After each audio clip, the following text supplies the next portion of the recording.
Torej, mi smo temeljito pregledali stvari, naredili tudi dokument, ki smo vam ga poslali, kjer smo z argumenti utemeljili, zakaj stvari ne zdržijo. In prav na začetku, ko vas še ni bilo, smo pokazali stvari, kjer smo navedli, da dejansko ta revizija sploh ne stoji.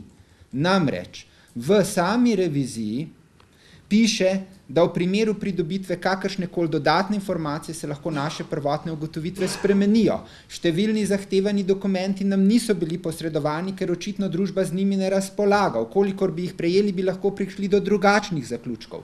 Mi smo povedali, da ti ne predstavljamo revizije, kjer revizor ne pogleda nobenih zapisnikov skupščin hčerinskih družb, ne pogleda zapisnikov upravnih odborov hčerinskih družb, celo ne pregleda zapisnikov uprave družbe. Ja, mislim, zakaj smo pa to počeli? In tukaj pravi, da bi vse to spremenili njihove zadeve. Potem pa navaja noter, nismo našli ustrežnih dokazov, nismo našli zadostnih dokazov, da je bil morebiten dvom. In potem smo navedli primere dokumentacije, kjer pravijo, da jo ni. V resnici pa dokumentacija je, samo noter mogoče piše kakšna stvar, ki meče pravo luč na nas, dobro luč, ker smo dobro delali. In tako dokumentacijo so skrili in je primer. In mi ne nastopamo z argumentom moči, ker tega argumenta žal nimamo. Mislim pa, da lahko nastopamo z močjo argumentov, ker jih imamo, ker imamo ogromno dokumentacije, ki dokazuje, da smo delali prav. In da nobeden od očitkov tukaj noter ne stoji. Nobeden. Začelo se je že takoj po našem odhodu. Izvedli so forenzično revizijo, ki jo je delal PVC. Forenzična revizija, že samega izraza forenzično vemo, kaj to pomeni, ni dala nobene osnove za tožbo. Naročili so drugo fazo, da bi najdeli osnove. Spet ni bilo, na kar so se skregali in razšli s PricewaterhouseCoopersom, ker ni uspel najti razlogov, da bi nas tožili. Obstaja množica zapisnikov, kjer je razvidno, da so dejansko hoteli kri.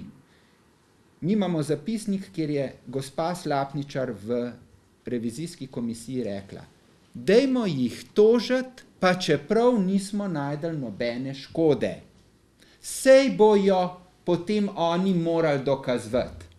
Ta zapisnik imamo. Če mi znate razložiti, vi, zakaj je lahko tukaj zadaj, jaz tega ne razumem. Poslovanje leta 2010 je bilo zaznamovano z prepiri z manjšinskimi delničarji v Makedoniji in na Kosovem. Predvsem v Makedoniji so te prepiri vodili do vojne, ki so povzročili množičen odhod uporabnikov, strmo pot navzdol. Zato so bili rezultati v letu 2010 katastrofalni. In če zraven dodaš še zelo majhen volje in želje in pripravljenosti narediti nekaj boljšega v prihodnosti, potem tudi za prihodnost napoveš relativno slabe rezultate. In jasno, trenutni rezultati v 2010 slabi, nobene ambicioznosti za naprej in vrednost firme nizka in jasno, da se je šlo v odpise. Pa tudi tukaj ne razumem, kako so lahko naredili take odpise. Če pogledate letno poročilo za leto 2010, boste v govoru predsednika uprave videli, da je napisal, da se bosta naložbi v Makedoniji in na Kosovu dolgoročno izkazali kot upravičeni. Potem imate pa pri odpisih napisano, da so v celoti odpisali licenco GSM in UMTS v Makedoniji. To pomeni, v celoti so odpisali nekaj, na čemer še vedno danes gradijo svojo prihodnost, dobivajo prihodke. In odpisali so velik del licence na Kosovem, kjer pa po poročilu 9-mesečnem imajo 56% rast, zdaj, ko so postavili dobro ekipo na Kosovo. Kaj menite, da je dejansko ozadje tega predloga, kot sta ga podala za skupščino, uprava in nadzorni svet?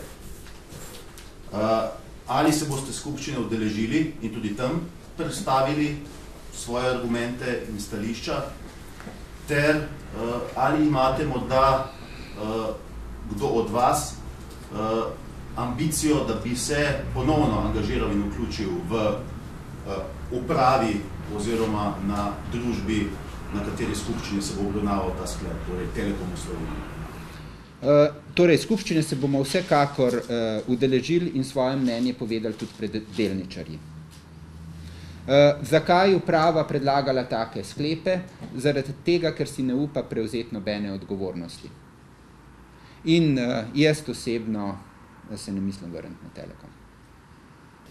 Ko se tiče različne resnice, jaz mislim, da tukaj toliko različnih resnic niti ni. Če ste to poročilo pozorno prebrali, ne najdete dejanskih škod. To poročilo ne ugotavlja škode. Hipotetično zaračuna, in kaj je žalostno v tem primeru, da bi morala uprava preprečiti in zagotoviti material, da se tako poročilo ne zgodi. In namesto tega je nadzorni svet, dajte sami interpretirati ta dva poročila, zahteval, da se ta hipotetična škoda šele zračuna in s tem potenciral to škodo na ugledu, o kateri sem govoril. Jaz težko komentiram, jaz mislim, da na ta način v javnosti ugibati o morebitnih dvomih, da je to hudo škodljivo in da se mora to v bodoče preprečiti tudi v drugih družbah in upam, da se bo zdaj lahko firma potem, ko se zdaj pogovarjamo, se v bližnji prihodnosti fokusirala na to, kar je prihodnost. Skupščinski predlog, kot ga je predlagala trenutna uprava Telekoma Slovenije, dejansko prelaga odgovornost za vse nadaljne postopke na delničarje. Jaz mislim, da morajo delničarji skrbno razmisliti, ali bodo še pristajali na vse stroške povezane s tem, ali bojo stvari vzeli v svoje roke. Jaz mislim to, da je Telekom Slovenije pomembna firma z mnogo vidikov, ne na vse zadnje tudi število delničarjev, ki ga ima, je izredno veliko, preko 11 000. Če samo pogledamo očitke, da nismo imeli vzpostavljenih sistemov nadzora,